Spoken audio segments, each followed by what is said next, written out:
kaže učinio blud sa njegovom suprugom. Dobro vodite računa, braće, ovome. Doveo ga sebi, da li oko kuće, da li na poljoprivrednom imanju, da radi najamnik. Pa je on sa gazdinom ćerkom, suprugom, spolni odnos imao. Blud.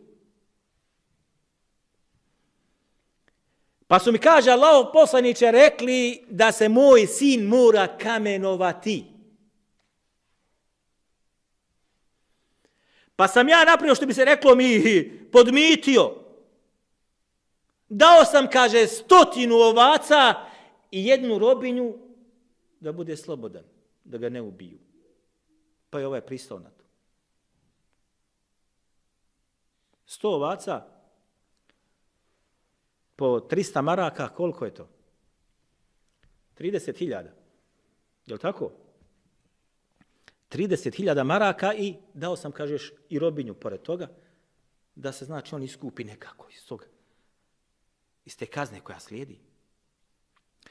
A zatim sam, kaže, dobio informaciju od učenih, i ovdje se aludira na ashabe, kaže, ne, tvoj sin treba samo da se bičuje sa 100 udaraca i da se godinu dana protjera iz ove sredine u kojoj je blud učinio. Pa smo, kaže, došli da nam presudiš. Pa je onda Allahov poslanik sallallahu alejhi ve sellem rekao ovo, ja ću da vam presudim onako kako je u Allahovoj dželešanu knjizi.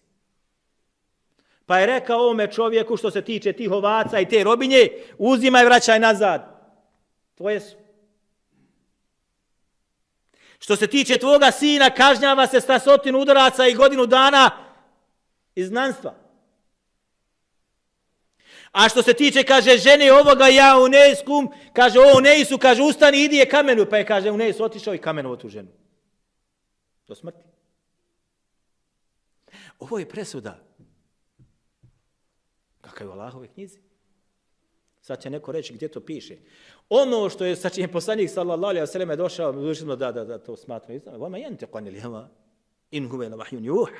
On ne govori po svome nahođenju. Sve što kaže jeste objava, iako ne stoji u Allahovoj dželešanu knjizi. Ako bi svaki detalj stajao, mi bi trebali da imamo Kur'an ogroman.